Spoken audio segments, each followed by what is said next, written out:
सार्थ श्री तुकाराम महाराज गाथा अभंग व अर्थ भाग 107।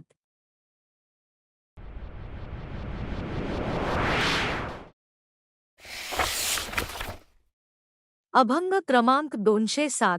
कैसा सिंदळीचा नव्हे ऐसी ज्याची वाचा एक वाचे नुच्चारी गोविंदा सदा करी परनिंदा ध्रु कैसा निर्यगामवा जाऊन पवे विसावा दोन तुका म्हणे दंड कैसान पवे तो लंड तीन।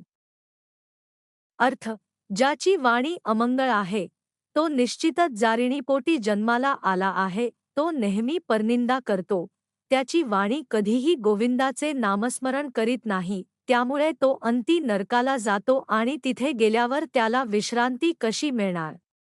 तुकाराम महाराज म्हणतात, असा तो धर्मद्वेषी यमाच्या दंडास पात्र ठरणाराच ना।